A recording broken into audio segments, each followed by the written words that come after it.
Hay tres personas en la deidad. Mejor dicho, tres manifestaciones de la sola persona en la deidad. Y todas esas cosas, ¿ven? Ahora, así como Jesús vino la primera vez, Él ha estado aquí una vez. ¿No ha estado? Él vino para redimir a su novia. Él viene la segunda vez para recibir a su novia, arrebatarla, para un encuentro en el aire, y viene la tercera vez con su novia como rey y reina. ¿Ven? Así que entonces también hay tres, las tres manifestaciones de Dios. Dios mismo se manifestó una vez en la dispensación del Padre, mientras guiaba a los hijos de Israel. La siguiente vez que Dios mismo se manifestó fue en la dispensación del Hijo, el Señor Jesucristo. La tercera vez que Dios mismo se manifestó es con nosotros ahora, el Espíritu Santo. ¿Ven? Tres manifestaciones, todo en tres. Ahora, entremos en nuestra lección. ¿A cuánto les gusta leer la Biblia y solo... Oh, yo sencillamente la amo. Si es la voluntad de Dios, cuando regrese, yo voy a tomar un pequeño descanso ahora, por una semana o dos. Así que cuando regrese, si es la voluntad de Dios, yo quiero llevar a cabo un avivamiento aquí en el tabernáculo, solo un avivamiento de enseñanza, y vamos a tomar alguna parte de la Biblia y solo seguir por toda nuestra... ¿Recuerdan? ¿Cuántos que tienen mucho tiempo aquí recuerdan cuando solíamos tomar como el libro de Éxodo y estudiarlo, quizás por meses y meses, y nunca salíamos de Éxodo? Yo entré en Job en una ocasión y casi nunca salí. ¿Recuerdan eso? Una señora me escribió una carta, decía: hermano Branham, ¿va usted a quitar a Job del montón de ceniza? Yo continué con ese solo tema del pobre Job sentado allí sobre el montón de ceniza. Ustedes saben, todos sus amigos lo desampararon, fue herido por una sarna maligna y todo. Yo sentía mucha lástima por Job hasta que y luego cómo el Señor cambió y lo bendijo porque él vivió lo mejor que sabía bajo el holocausto. Eso es todo lo que él sabía, y él, para confesar sus pecados, y él fue y tomó a sus hijos y ofreció un sacrificio. Dijo, ellos pudieron haber pecado secretamente y ellos no lo saben. Como él era un verdadero padre y Dios le dio de nuevo a todos esos hijos al fin. ¿Sabían ustedes eso? Miren, yo les quiero preguntar algo allí. ¿Todavía recuerdan cómo él le dio de nuevo a sus hijos? Ahora recuerden, él le dobló todo. Él tenía al principio tantos miles de bueyes, cuando se los quitaron todos, él le dobló esos bueyes. Cuando le quitaron las ovejas, él le dobló las ovejas. Pero recuerdan, él tenía 7 o 12, creo yo que eran, no recuerdo ahorita cuántos eran, hijos e hijas, pero él tuvo la misma cantidad de hijos e hijas. Dios se los dio a él. ¿Es correcto eso? ¿Ven? Él le dobló todos los bienes aquí en la tierra. Miren, pero sus hijos e hijas, todos ellos fueron matados, pero él le dio la misma cantidad de hijos e hijas. ¿Se fijaron ustedes? ¿Pensaron en eso? ¿Recuerdan ustedes cuando le enseñamos? ¿Ven? ¿Dónde estaban esos hijos e hijas?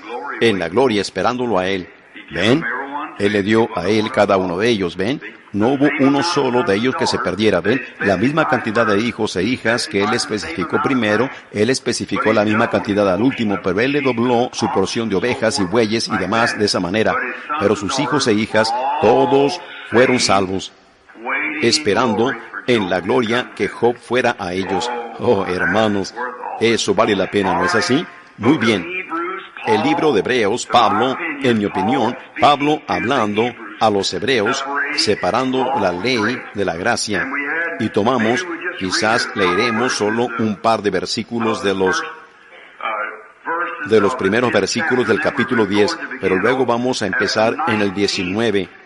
Pienso que nosotros veamos la ley teniendo la sombra de los bienes venideros, no la imagen misma de las cosas, nunca puede, por los mismos sacrificios que se ofrecen continuamente cada año, hacer perfectos a los que se acercan. Ahora, yo pienso que si aclaramos esta primera parte, Pablo les está tratando de decir a ellos que las viejas leyes eran una sombra de los bienes venideros. Ahora, ellas, una sombra es algo, si usted va hacia la pared o de esta manera contra las luces, usted se dará cuenta que su sombra va delante de usted. Si usted estuviera caminando hacia la puesta del sol, su sombra estaría detrás de usted. Ahora, fíjense, toda la ley teniendo la sombra de los bienes venideros. ¿Ven? Solo una sombra. Ahora, bajo la dispensación vieja, Pablo estaba tratando de decir que el hecho de que ellos fueron circuncidados, los varones en la carne, era un tipo de la circuncisión del corazón del Espíritu Santo de este día, de cómo ellos guardaban los mandamientos allá en el pasado, los cuales fueron escritos en las tablas de piedra. En los postreros días, Dios dijo que Él los escribiría en las tablas de carne de nuestro corazón. Ahora, la única manera ya en el pasado que ellos sabían que algo estaba incorrecto, no robarás, es que ellos lo tenían que ver en los mandamientos, y la ley fue añadida por causa de las transgresiones, porque si no hay ley, bueno, si no hay ley, no hay pecado. Porque si no está mal, si no hay ley en esta ciudad que diga que ustedes no se pueden pasar una luz roja, ustedes pueden hacer eso. Bueno, si ustedes se pasan una luz roja, ustedes no han hecho un mal, porque no hay ley que diga eso. Así que la ley trajo ira, o mejor dicho, expuso el pecado. ¿Ven? Ellos no tenían, ellos hicieron todas esas cosas allá bajo antes de la ley, y ellos no estaban en pecado porque no había ley para decir que ellos estaban en pecado. Pero cuando vino la ley fue añadida hasta que vino la perfección. Ahora, el hombre siempre ha tratado de encontrar algo para él mismo salvarse. Él está haciendo todavía la misma cosa hoy en día. Él sencillamente no ha fallado en hacerlo. En la India, la semana pasada había gente que llegaba que estaba totalmente ciega por mirar el sol, tratando de encontrar paz para su alma. Algunos de ellos con las uñas de sus dedos crecidas hasta por atrás de sus manos, así, tratando de encontrar paz para su alma. Decían que ellos nunca habían bajado sus manos y las habían tenido levantadas por 40 años, tratando de encontrar paz.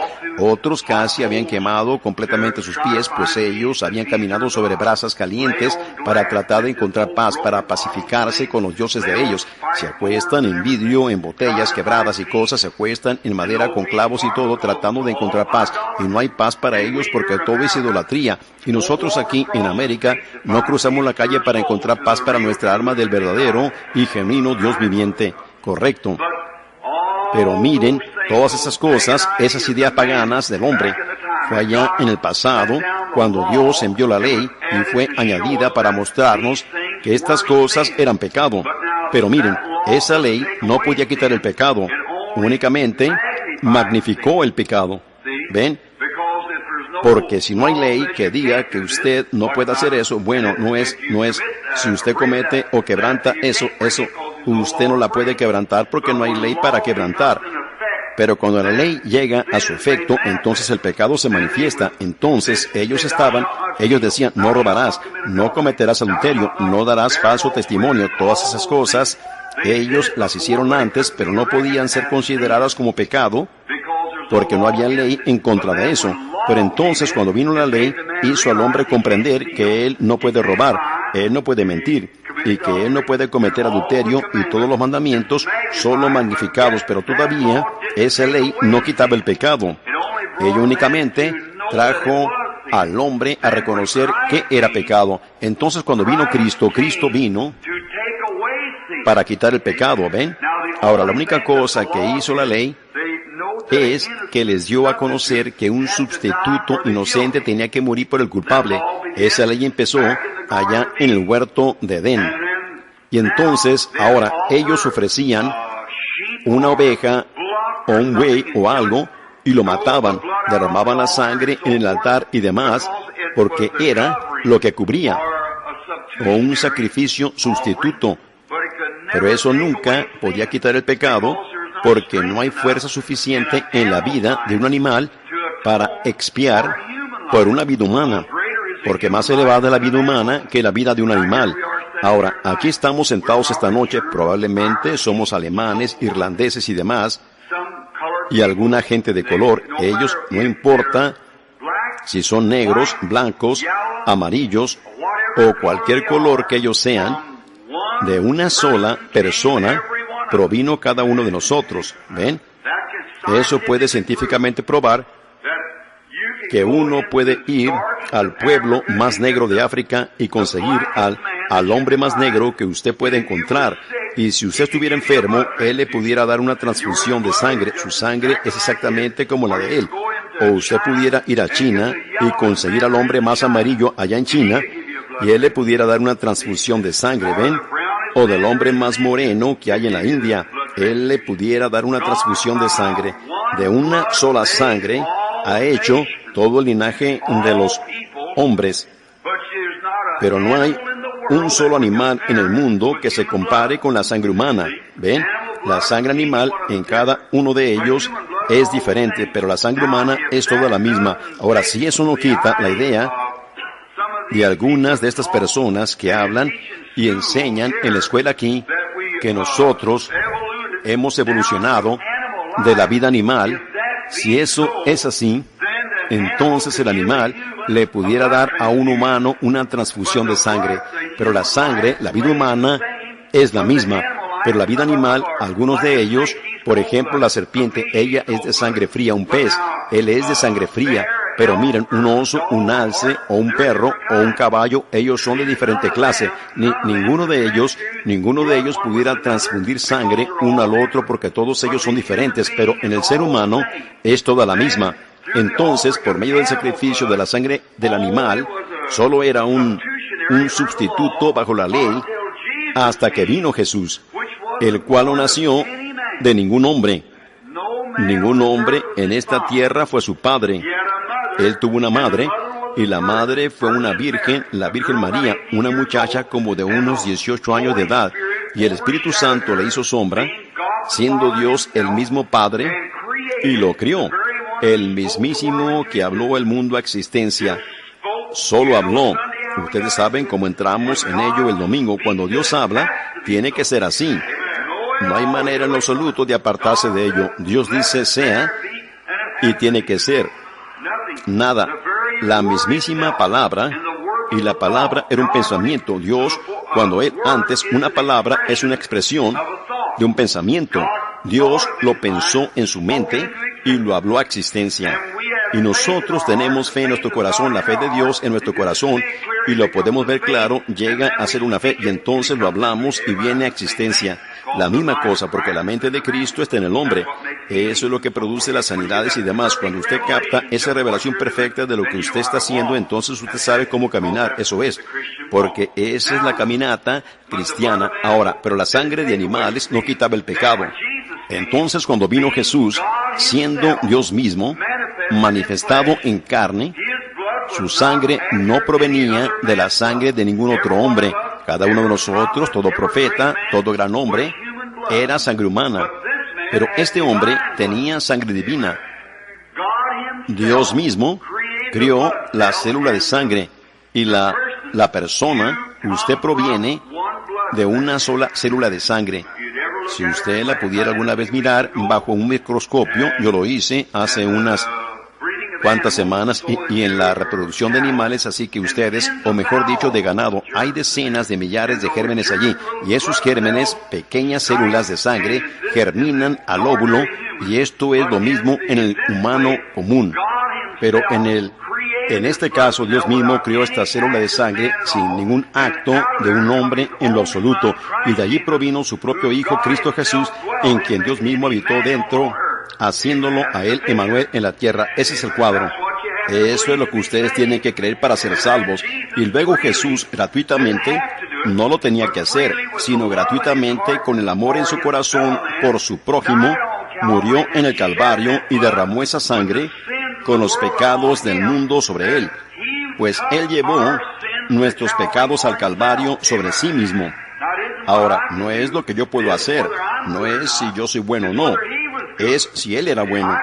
Yo nunca puedo ser lo suficiente bueno como para lograrlo. Usted no puede ser lo suficiente bueno como para lograrlo. Si usted alguna vez lo logra, usted se parará en los méritos de Jesucristo. Yo les digo eso ahorita, porque no hay nada más que usted pueda hacer. Pero Dios transfirió todos nuestros pecados sobre Él, y Él murió, y porque Él murió como un pecador, la Biblia dice que su alma fue al infierno. Correcto.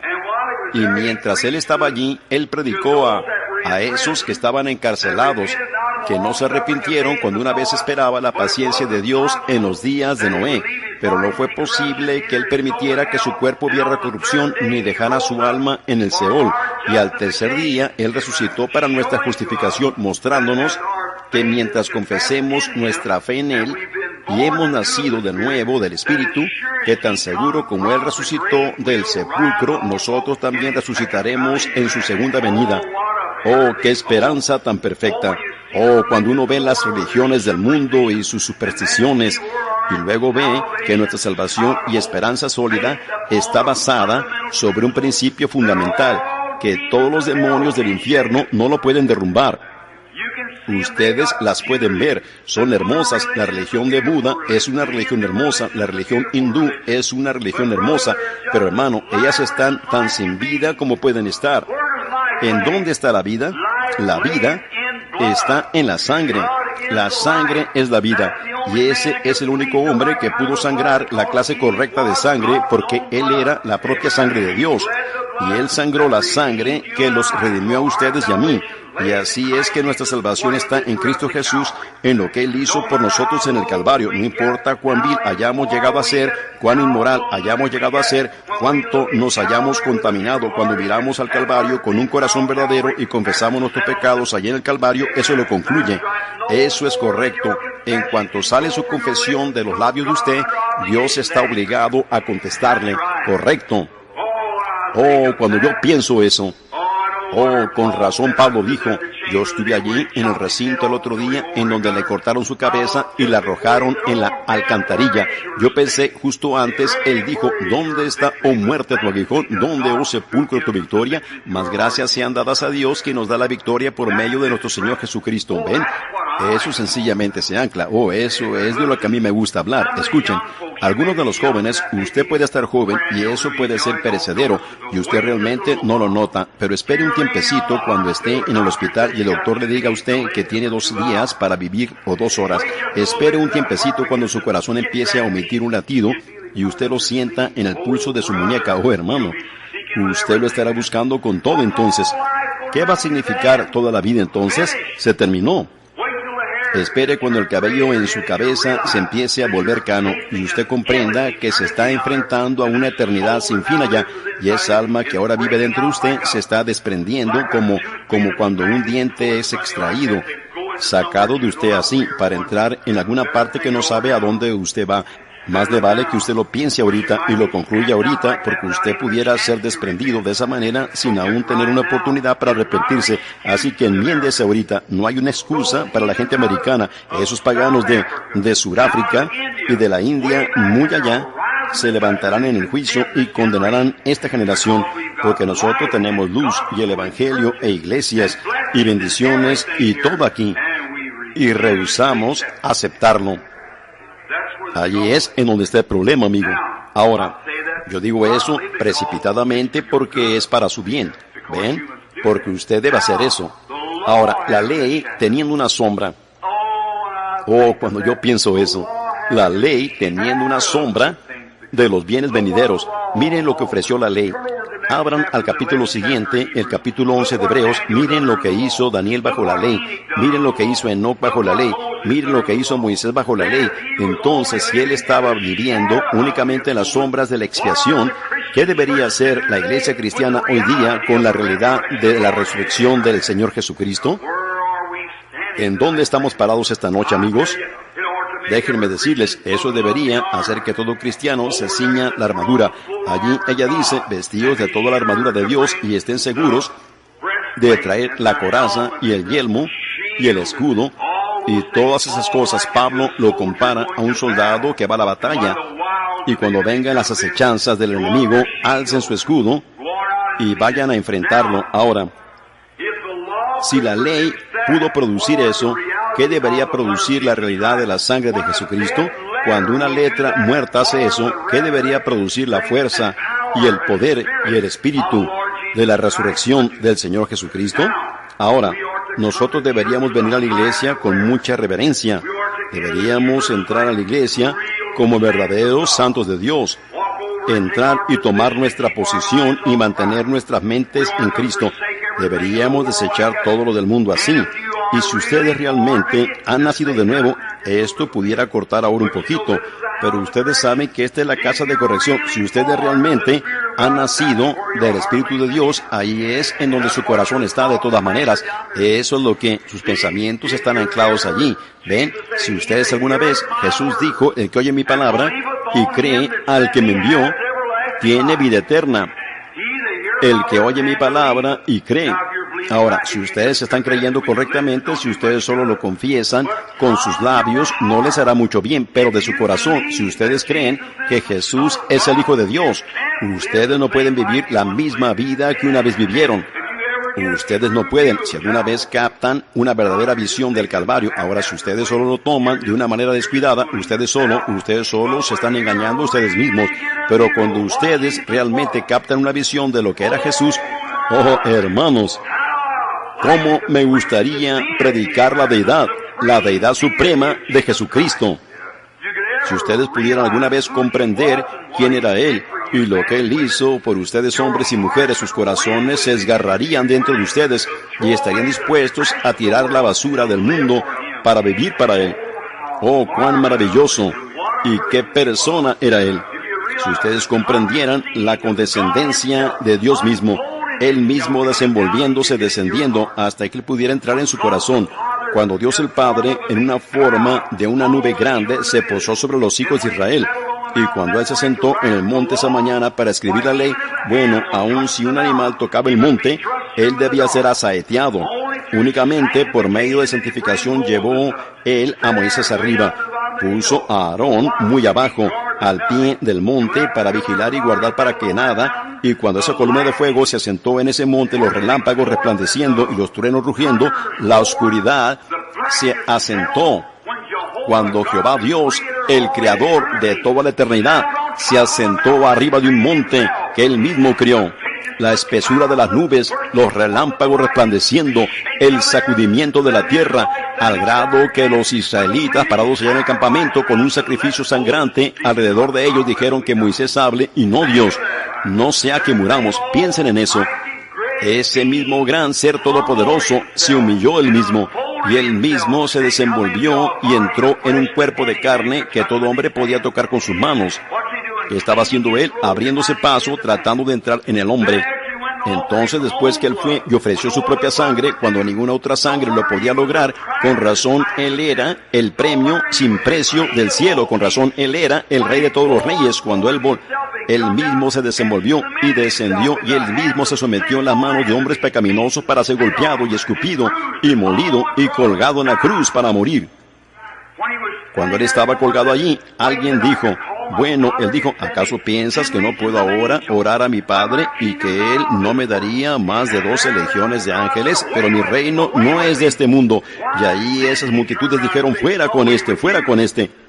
¿Por qué Él no se volteó y dijo, fuera con ustedes? Aquí está la razón que Él no podía, amigos. Miren esto. Esos eran sus propios hijos. El pensar que los hijos de un hombre estén clamando por la sangre de su padre. Si mis hijos estuvieran enfurecidos por mi sangre, no hubiera nada más que yo pudiera decir más que, llévenme. Si Él hubiera rehusado hacerlo, Él hubiera perdido a sus hijos. Su mismísima creación, sus seres humanos. Y ellos eran los que estaban pidiendo por su sangre. ¿Se pudieran ustedes imaginar a los hijos pidiendo la sangre de su padre? Esa es la razón que Él no podía decir no. Si Él hubiera dicho no, ellos se hubieran perdido. Yo moriría gratuitamente por mis hijos y cualquier otro padre lo haría. Miren lo que Él era. Sus propios hijos pidiendo por su sangre. Y la justicia de la ley requería sangre. Y la sangre de ovejas no lo podía lograr. La sangre de machos cabríos no lo podía lograr. La sangre del ganado no lo podía lograr. Sino la sangre de Dios mismo lo tenía que lograr. Y Dios hizo carne, vivió aquí en la tierra. Esa gran persona tronando arriba del monte Sinaí estuvo aquí en carne en ese entonces. Entonces Él abrió el camino para que Él pudiera venir y vivir en su corazón. Y ahora ese mismo espíritu que tronó desde el monte Sinaí está viviendo en el corazón humano. ¡Qué maravilloso! ¡Qué cosa! Eso debería hacer saltar a todo corazón al pensar de ello. Ahora, pasando rápidamente, Pablo sigue adelante en el versículo 5 y 6. Aquí estamos tratando de llegar al 19 para que nos podamos apurar esta noche el 5 y el 6. Y en los que siguen, él estaba hablando de cómo la ley era la sombra. Como en el Antiguo Testamento, nosotros pasamos por eso el otro día. Fue hace unos cuantos meses en la escuela dominical. El hombre estaba bajo un pecado. Digamos que él cometió adulterio, o que robó, o quebrantó el día de reposo, o algún otro mandamiento. Entonces él tenía que conseguir un cordero, y él tenía que llevar ese cordero a los ancianos, y ellos tenían que examinar ese cordero. El cordero tenía que ser sin mancha, tenía que ser sin defecto en él. Miren la significancia aquí. El cordero tenía que ser sin mancha para una persona manchada. Amén. Yo espero que ustedes lo vean. Hermanos, yo recuerdo una pequeña historia, yo no sé si se las he contado a ustedes o no, solo es una pequeña historia de ficción que bajo la ley, si la yegua tenía un potrillo y él era un mulo, ustedes saben, y tenía sus orejas caídas y sus rodillas golpeaban, y era visco, un mulo que se miraba horrible. Bueno, ese mulo, si él se pudiera haber mirado a él mismo, hubiera dicho, ¿qué cosa? Cuando venga el dueño aquí, él me matará porque él no me alimentará, yo no soy digno de vivir, mírame, qué cosa tan horrible soy. Pero si la madre le pudiera responder al mulito, ella le diría, espera un momento, cariño, tú sí puedes vivir, porque tú eres mi primogénito, y tú tienes una primogenitura. Ahora, cuando venga el dueño y te mire en tu condición, él tiene que regresar y conseguir un cordero sin mancha en él y matarlo para que ese mulo deforme y horrible pueda vivir. Ven ustedes, el sacerdote nunca vio al mulo, él vio al cordero. No era si el mulo era perfecto, tenía que ser un cordero perfecto. Yo espero que ustedes lo vean. No es si ustedes son lo suficiente buenos como para ser un cristiano, no. Es si él era lo suficiente bueno, si Dios lo aceptó a él y su sangre hace una expiación. Dios no lo ve a usted, él ve al cordero. Hermanos, entonces ese mulito podía parar su cola en el aire y relinchar y brincar y correr por todo el campo, disfrutar un buen momento. Él va a vivir, pero uno perfecto tenía que morir por el imperfecto. Ese era yo, William Branham. Nada bueno, ni digno de vivir, digno de ir al infierno, nacido en una familia pecaminosa, criado como un pecador, nada bueno en lo absoluto, ni una buena cosa tocante a mí, correcto. Pero un día yo lo acepté, aleluya, cuando Dios miró a Cristo y Cristo tomó mi lugar. Entonces Dios no me ve a mí, Él ve al perfecto. Entonces mientras yo esté aquí, en Él, entonces yo soy perfeccionado, no en mí mismo, sino en Él. No en mi perfección, yo no tengo ninguna. Ustedes no tienen ninguna, pero es su perfección. Por lo tanto, Jesús no cometió un error cuando Él dijo, sed pues vosotros perfectos, como vuestro Padre que está en los cielos es perfecto. ¿Y cómo puede un ser humano ser perfecto? Él puede ser perfecto por su fe perfecta, descansando en Él, diciendo, Él pagó el precio por mí. Jesús todo pagó, todo lo que a Él yo debo. El pecado había dejado una mancha carmesí. Él la lavó dejándola blanca como la nieve. Hermanos, eso nos hace a todos nosotros metodistas que gritemos. ¿No nos hace? Cuando ustedes piensan de eso, yo creo en eso. Yo creo en una experiencia chapada a la antigua de gritar. Sí, señor, si los niños reciben la clase correcta de vitaminas, ellos siempre se sienten bien. Ustedes saben lo que quiero decir. Necesitamos algunas vitaminas espirituales en las iglesias hoy día. ¿No creen ustedes así?